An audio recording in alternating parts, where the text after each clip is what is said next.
Polls are showing a tight race between Donald Trump and Hillary Clinton in Florida, where 29 electoral votes are up for grabs in November. The Sunshine State large and diverse Latino population is following the immigration debate, setting a fierce swing state battle. Patricia Mazzei is a political reporter at the Miami Herald, and she joins us now. Patricia, thank you so much for joining us. I want to talk first and foremost, we see Donald Trump appearing in a number of rallies in Florida. He gets tens of thousands of people to come and support him. Is that going to be translating into votes? Is he building momentum at these rallies? And does that signify support that he has in the Sunshine State?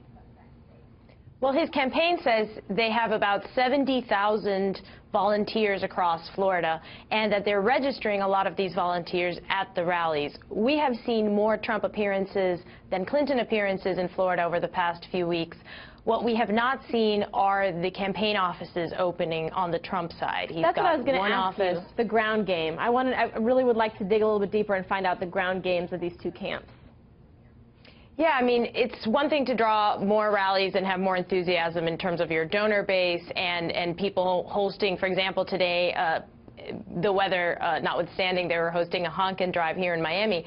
But the Trump camp has one campaign office in Florida, in Sarasota. The Clinton campaign, working together with the national and state Democratic parties, has 51. And while the Trump campaign says it's going to open a few dozen offices in the next couple of weeks, they have been delayed. And so it's unclear right now if the race is as close as we think it's going to be, if that's going to hurt him in his get out the vote effort. Okay, let's talk about how his immigration speech and obviously his trip to Mexico this week was received by Florida voters. You know, immigration plays a little differently in Florida than it does in other states. We have a lot of Hispanic voters, but many of them are Cuban-American here in Miami, and they have a special immigration status which allows them to become U.S. citizens faster, so they don't have to deal with the kind of illegal immigration problem like other Hispanics do. And then in Central Florida, you have a burgeoning Puerto Rican population, and they are citizens. When they come to the U.S., they can vote. So how the immigration debate plays here is really a question of tone.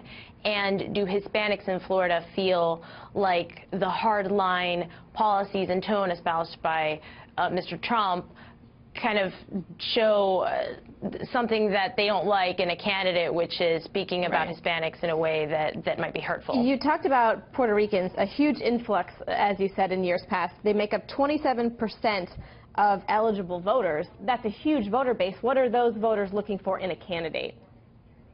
Well, we know that they tend to be Democratic-leaning. We also know that they usually don't go out to vote in as huge numbers as they could. They tend to, you know, not reflect the full muscle of their population.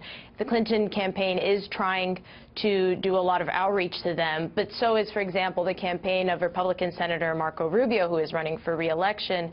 So it'll be interesting to see how they break and how many of them actually go to the polls on November 8th and before, because as you know, in Florida, voting starts early with absentee ballots going out in October and then in-person early voting starting at the end of October. Right. Marco Rubio celebrating a primary win this week.